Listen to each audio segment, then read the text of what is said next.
Sad news here happened over the weekend. We're just getting around to it a couple days later. Braylon Mullins is going to miss 6 weeks with an ankle injury. The press release said this: freshman Braylon Mullins suffered an ankle injury in practice earlier this week. The initial timetable for a return to full competition is approximately 6 weeks. He will be continuously evaluated during his recovery, and updates will be provided as available.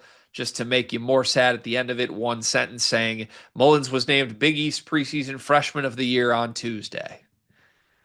UConn now without the Big East preseason freshman of the year for a month and a half. This is obviously very sad news. Both of you are a UConn fan, a UConn believer, but also just on a human level, I really like Braylon Mullins. It's been really fun to cover this kid. I'm so excited to watch him at any level for his professional basketball future. This is a big step for him, obviously, but by all accounts, he'd been crushing it. Things looked great, shooting the lights out of the ball. Dan Hurley literally praised God for his magic hand like 48 hours ago.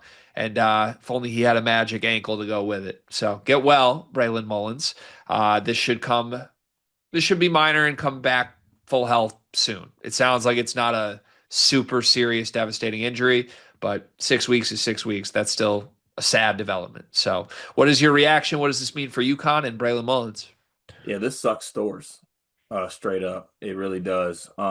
Especially because this makes 2 years in a row that like our star freshmen got hurt, right? Because like wasn't McNeely out for a good amount of time last year too, if I remember correctly?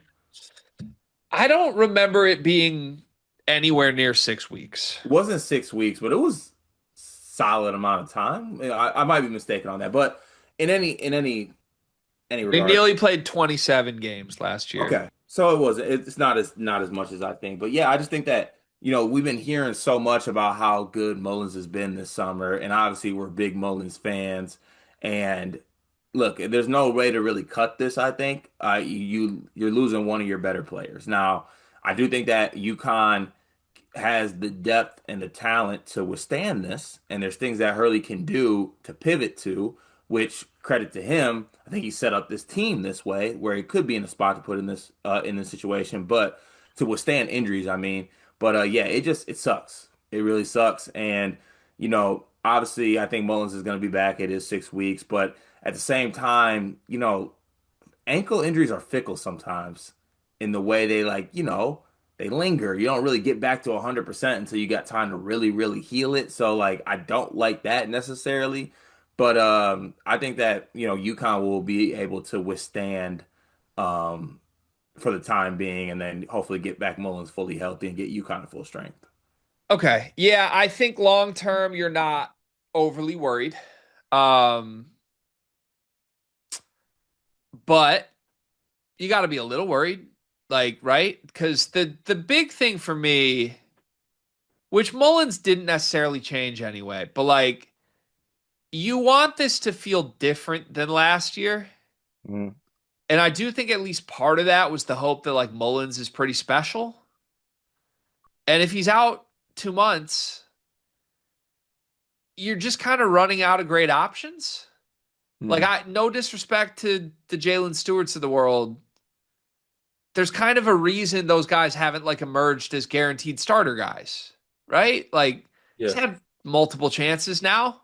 He's a nice to have bench guy. He hasn't like beaten out the freshman sensations, and you wouldn't start him unless you had to. And now that's kind of where we're trending. There is some creative approaches here, which I'll be honest, it's a testament to what Dan Hurley did this offseason and did well, right? Last year, when you lose Liam McNeely, you had no good options. This year, you lose Braylon Mullins. I think they are going to be able to try the 2 point guard look that I've been scheming for a month. This isn't how I wanted it to come to fruition.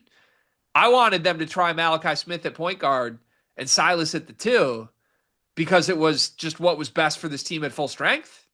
I Mm. didn't want them to do it like out of necessity in November. But I do believe that was the lineup that was going to end up best for this team anyway. So maybe you get a jump start on that. It looks really good. And then I don't know. I kind of pitched Mullins being the guy you move to the bench because you could get a second year out of him.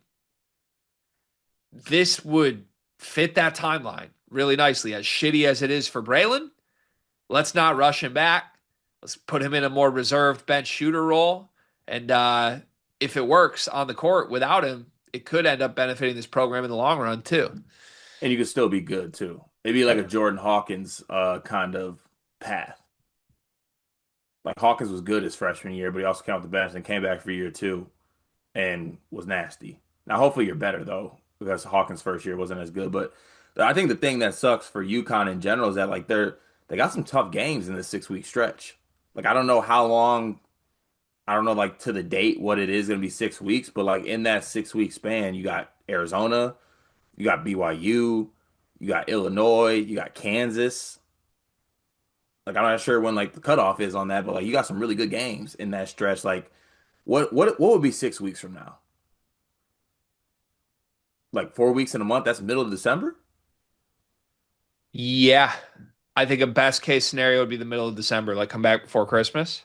Okay, you got Florida also. You got Texas. Like, you got some tough games. Yeah. I mean, you don't want to be losing in November again. That's for sure, right? Like a good start, I think, is particularly important to this UConn team, Right, which right, is going to be made infinitely harder now. right. But So uh, who steps up in this absence? do you think I'm right? As far as like like playing, was it Demery, Ball, Smith? I think they're going to try the 2 point guard look. They might try Stewart. I don't think that'll work if they try it. Um, what do you think happens? I think they do Stewart. Um, but I do think that your lineup gets a little bit more run than it would have got them before. Okay. I think they're going to land on the 2 point guards. This isn't the way I wanted it to, but I think that's what's going to happen. I think it'll be good in the long run. Is there any world that this opens the door for a Jacob Furphy emergence? That's something that crossed my mind. I'd be intrigued by that development if so. It seemed like the rumblings were he was going to be totally out of the rotation before this. Mhm. Big time opportunity for him. Massive one. And I think that this is what Hurley set this team up for. You got some options, man. Yeah. Got some Right. options. Would you give an ankle for Braylon Mullins? He follows sleepers. You got to remember that. I know I'm just such a mentally weak individual. Like I know his ankle, like I don't have much, right? You do have two ankles. Which ankle is it? I don't know. If it's right, yeah. Left, Do you have a primary ankle? yeah. What's wrong with your other ankle? I'm a one leg jumper. Okay. You jump off the left? Yeah, Interesting. as most people that are right-handed do. Well, if you're going for like a layup, Yeah, that's my dominant. You have a dominant leg, you know that, right? I don't have a dominant Yes, you do. leg. You have a dominant leg. No, I don't. Yes, you do. So your left leg is dominant. Yeah, I'm a primarily left-footed, left leg jumper. Okay, Yes. but what do you kick with? I kick with my right. So then you don't have a dominant leg. Yeah. Yes, I do. No, you don't. Yes, I do. Because your right leg's the dominant leg for kicking, and your left You didn't leg's the even you dominant. didn't even address my most dominant leg. All right. Get well soon, Braylon Mullins.